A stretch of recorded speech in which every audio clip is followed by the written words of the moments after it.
Tutorial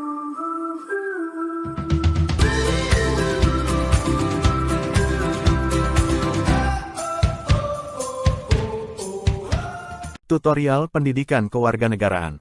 Topik 21 dari 25 topik. Pengertian umum demokrasi. Disediakan di channel Global Tutorial. Samuel P. Huntington, penulis dari buku terkenal berjudul The Clash of Civilization, meramalkan bahwa di masa ketika peradaban di dunia ini saling bertemu, demokrasi adalah salah satu sistem politik yang akan memenangkan pertempuran tersebut. Di abad ke-21 ini, ramalan dari Huntington tersebut tidaklah berlebihan. Terbukti, demokrasi menjadi salah satu sistem politik paling dominan yang dianut oleh hampir seluruh negara di dunia. Dominasi demokrasi di antara berbagai sistem politik yang lain ini tidaklah berlebihan. Dalam banyak hal, demokrasi memang memiliki keunggulan yang tidak dimiliki oleh sistem politik lain, seperti monarki atau aristokrasi. Tidak salah, karenanya ketika pada tahun 1945 para pendiri negara atau The Founding Fathers negara Indonesia mempercayakan sistem demokrasi sebagai sistem politik yang melandasi negara Indonesia merdeka. Dalam konteks kenegaraan Republik Indonesia, ketentuan yang menunjukkan bahwa Indonesia adalah negara yang menganut sistem politik demokrasi dapat dilihat pada bunyi sila keempat Pancasila, yaitu, kerakyatan yang dipimpin oleh hikmat kebijaksanaan dalam permusyawaratan, perwakilan. Kata, kerakyatan, di dalam sila keempat Pancasila tersebut menunjukkan bahwa negara Indonesia mengakui adanya kedaulatan rakyat. Dengan kata lain, negara ini didirikan di atas pemahaman bahwa rakyatlah pemilik kedaulatan negara yang sesungguhnya. Rakyat dengan demikian menjadi aktor utama di dalam jalannya pemerintahan di negara Indonesia. Kebijakan negara dirumuskan oleh rakyat, berdasarkan pertimbangan yang dilakukan oleh rakyat yang ditujukan tidak lain juga untuk rakyat. Rakyat menempati kedudukan yang sentral di dalam negara demokrasi dan menentukan arah dan tujuan negara. Mengapa demokrasi menjadi sistem politik yang dominan sekarang ini? Tentunya hal ini perlu dikaji lebih lanjut. Namun demikian, secara garis besar, dapatlah dikatakan bahwa sistem demokrasi adalah sistem yang sesuai dengan hakikat manusia sebagai makhluk individual dan sekaligus makhluk sosial, serta sesuai dengan hakikat kedudukan kodrat manusia sebagai makhluk yang bebas. Pengertian demokrasi. Sama halnya dengan penelusuran terhadap arti kata-kata yang lain, penelusuran makna demokrasi ini dapat dilacak dari sudut pandang etimologis atau asal kata, historis atau dari segi sejarah, dan terminologis atau dari segi istilah. Dikaji dari asal katanya, istilah demokrasi berasal dari kata di dalam bahasa Yunani, yaitu kata demos, yang berarti rakyat, dan kratein, atau kratos, yang berarti kekuasaan. Berdasarkan arti kata secara etimologis tersebut dapat disimpulkan bahwa kata demokrasi secara umum berarti kekuasaan rakyat, atau rakyat berkuasa, yang dalam bahasa Inggris disebut dengan ungkapan government of rule by the people. Dari definisi demokrasi secara etimologis tersebut dapat diketahui bahwa di dalam sistem demokrasi, rakyat adalah figur utama yang memegang peranan paling penting. Menjadi masuk akal oleh karenanya ketika Abraham Lincoln secara singkat mendefinisikan demokrasi ini sebagai pemerintahan dari rakyat, oleh rakyat, dan untuk rakyat. Negara demokrasi adalah negara yang diselenggarakan berdasarkan kehidupan dan kemauan rakyat. Sebagai sebuah sistem politik, demokrasi bukanlah sistem yang baru muncul dalam kehidupan manusia. Sebaliknya, demokrasi termasuk dalam sistem politik paling tua yang sudah berkembang sejak masa Yunani kuno. Konsep demokrasi semula lahir dari pemikiran tentang hubungan negara dan hukum pada masa Yunani kuno dan dipraktikkan dalam hidup bernegara antara abad ke-6 hingga abad ke-4 sebelum Masehi. Dalam catatan sejarah, kehidupan masyarakat di Yunani kuno adalah tempat berkembangnya gagasan tentang demokrasi. Pada masa tersebut, demokrasi dijalankan secara langsung dan cukup efektif karena polis atau negara kota di Yunani pada masa itu masih ada dalam kondisi yang sederhana dengan wilayah negara yang hanya terbatas pada sebuah kota dan daerah sekitarnya. Jumlah penduduk pada masa itu juga masih sangat sedikit. Kondisi ini tidak hanya memungkinkan bagi berjalannya praktik demokrasi, tetapi bahkan memberikan kesempatan untuk pelaksanaan demokrasi secara langsung. Namun demikian, tentu saja praktik demokrasi pada masa itu masih sangat terbatas. Sebagai contoh, tidak semua warga negara memiliki hak untuk ikut andil menentukan jalannya pemerintahan. Wanita, anak-anak, budak adalah contoh golongan orang-orang yang tidak memiliki hak politik. Terlepas dari keterbatasan-keterbatasan di dalam implementasi demokrasi pada masa-masa awal kelahirannya tersebut, bagaimanapun kemunculan demokrasi di dalam sejarah umat manusia adalah satu hal yang patut untuk diapresiasi. Dengan demokrasi, manusia berusaha menyusun sebuah sistem pemerintahan yang seadil-adilnya yang memperlakukan setiap warga negara secara sama. Masing-masing warga negara memiliki kebebasan yang sama dan sekaligus juga memiliki kesempatan yang sama untuk ikut menentukan jalannya pemerintahan. Demokrasi, meskipun sudah muncul sejak masa Yunani kuno, keberadaannya sebagai sistem politik mengalami pasang surut di sepanjang sejarah. Gagasan demokrasi pada masa Yunani kuno mengalami masa surut pada saat bangsa Romawi dikalahkan oleh Eropa Barat. Sejak saat itu, tatanan masyarakat yang demokratis digantikan dengan tatanan yang bersifat feodal yang memberikan tempat yang istimewa kepada para pemuka agama dan pemimpin-pemimpin gereja. Pada masa ini, kehidupan sosial dan spiritual masyarakat dikuasai oleh paus dan pejabat-pejabat agama, sedangkan kehidupan politiknya ditandai oleh perebutan kekuasaan oleh para bangsawan. Masyarakat abad pertengahan dengan demikian dibelenggu oleh kekuasaan feodal dan kekuasaan pemimpin-pemimpin agama sehingga tenggelam ke dalam masa yang gelap sehingga disebut dengan masa atau zaman kegelapan. Zaman kegelapan ini berlangsung selama berabad-abad dan baru surut ketika gerakan Renaissance muncul dan berusaha menghidupkan kembali sastra dan budaya Yunani kuno.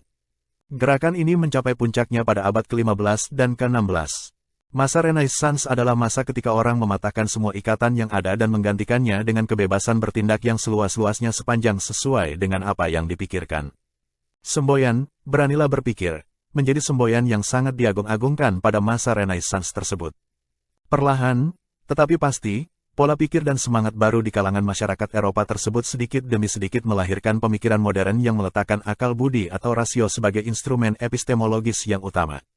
Maraknya gerakan Renaissance yang mengembalikan posisi penting akal budi manusia sebagai sarana untuk mengantarkan manusia pada pengetahuan, pada saat yang sama membangkitkan kembali semangat demokrasi yang telah lama tenggelam karena dominasi tokoh agama dan para bangsawan. Namun demikian, sekalipun masyarakat Eropa berada pada masa kegelapan akibat dari dominasi tokoh agama dan bangsawan yang terlalu dominan tersebut, bukan berarti tidak ada perkembangan yang penting terkait dengan demokrasi.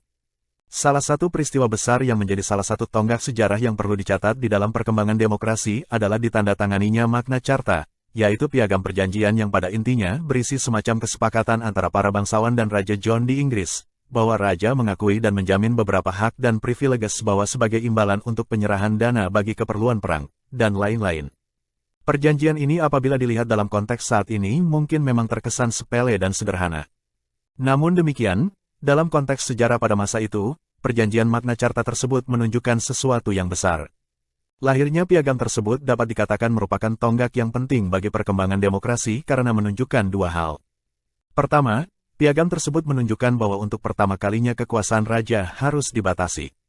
Kedua, perjanjian tersebut juga menunjukkan untuk pertama kalinya bahwa hak asasi manusia lebih penting daripada kedaulatan raja. Dua hal tersebut adalah capaian yang sangat besar dalam perkembangan demokrasi di sejarah kehidupan manusia.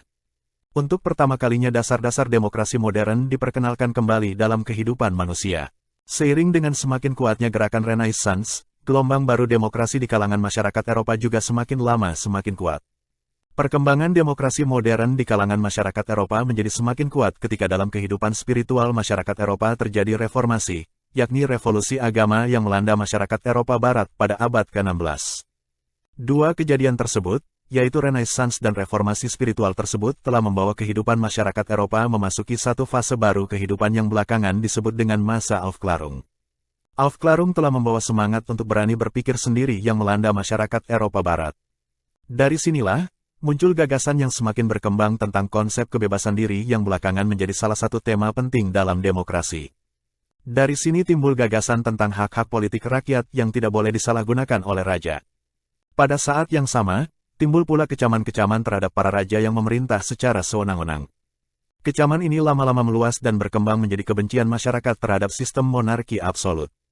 Kecaman dan dobrakan terhadap absolutisme monarki tersebut didasarkan pada teori rasionalistis sebagai kontrak sosial yang salah satu asasnya menentukan bahwa dunia ini dikuasai oleh hukum yang timbul dari alam yang mengandung prinsip keadilan universal yang mempermasalahkan berlakunya hukum alam bagi semua orang dalam bidang politik.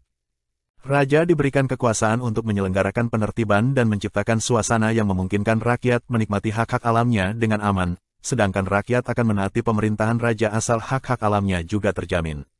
Perkembangan yang terjadi di kalangan masyarakat Eropa Barat tersebut kemudian memicu munculnya para pemikir-pemikir demokrasi yang menitikberatkan pentingnya gagasan tentang kemerdekaan, kesetaraan, dan kebebasan.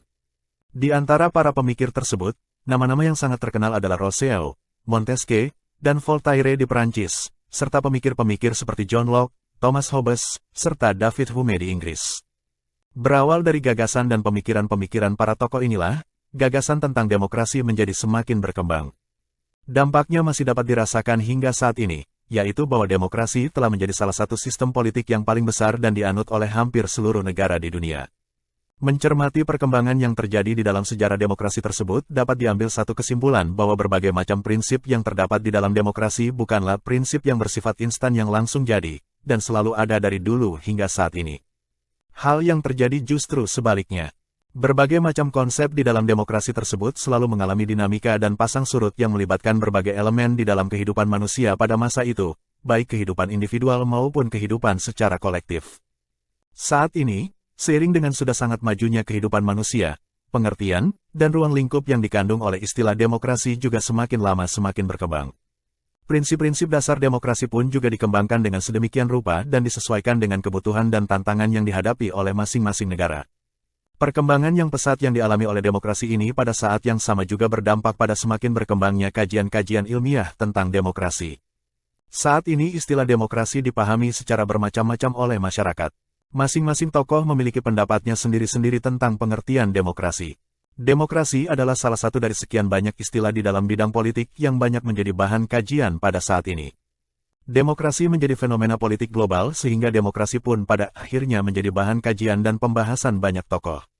Istilah demokrasi secara singkat dapat diartikan sebagai pemerintahan atau kekuasaan dari rakyat, oleh rakyat, dan untuk rakyat. Menurut konsep demokrasi, kekuasaan yang dimaksudkan di dalam pengertian tersebut menyiratkan arti politik dan pemerintahan. Sedangkan rakyat beserta warga masyarakat di dalam pengertian tersebut didefinisikan sebagai warga negara. Pengertian warga negara yang dimaksudkan di dalam demokrasi tersebut, namun demikian bukan lantas berarti bahwa setiap warga negara memiliki hak untuk menentukan arah kebijakan negara. Kenyataannya, hak politik itu tidak melekat dalam diri setiap warga negara, dan hanya melekat pada golongan-golongan rakyat tertentu saja.